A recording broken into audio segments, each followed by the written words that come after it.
it would be dangerous for him to be at the coronation, given that he has made this, what I would call bragging of killing 25 Taliban while he was in the services. I'm just staggered by the machine gun revelations and accusations that are actually in the book. You know, I thought Oprah Winfrey was bad enough, and then I thought the Netflix documentaries were, well, they went worse than the Oprah Winfrey, but they weren't that great. But this is sensational stuff if you're a journalist. But if you remember the royal family, I would have thought you were holding your head in your hands. They are polarizing, Harry and Meghan.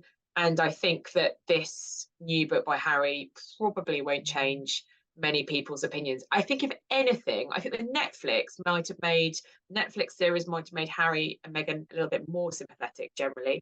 I think this autobiography, many people will think he's completely lost the plot. I think there will be more people who will be not happy with Harry and Meghan. I think there will be more calls for him to have his titles removed, and I suspect there will be more calls for him not to be invited to the coronation. I think in the long term, he will come to regret it, partly from a family point of view, but also from a brand point of view.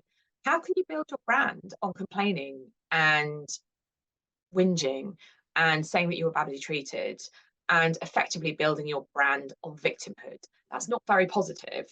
Most brands going forward need to be forward facing, to be positive. This is what I'm about. This is great. Everyone come with me.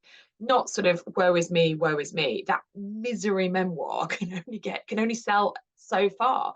It's a law of diminishing returns. What more can Harry tell us? What more is there left to be said? Then this is a man who has been complaining about his security at all, and he's now put himself back right into that firing line again by this bragging of killing 25 people. My first reaction when I read that Harry was effectively boasting of killing 25 Taliban fighters through 6 sorties in his helicopter gunship was one of outrage, actually. They may have been enemy fighters, but they're still people. And speaking to military friends, and also Ben McBean, who was one of Harry's friends in the army, he said to me, we just don't do that. You might talk about it within your regiment or within your group. You don't talk about it on Civvy Street. You don't talk about it externally, because it is in effect, it's work, but it's in effect glorifying death, and that's not good.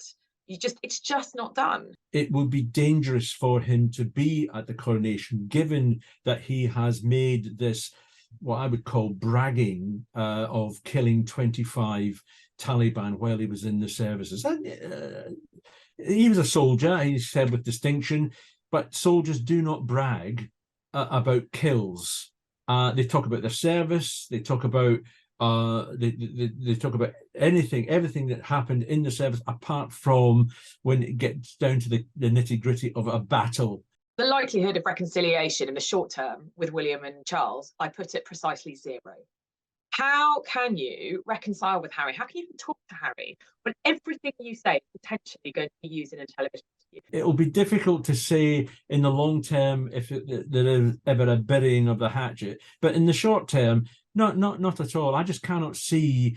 He wants them to apologise to him. There's no mention from Harry, as far as I can recollect, of any apology to them for any of the things that he may have said or done. But is expecting apologies from them. He doesn't want an institution. He wants a family.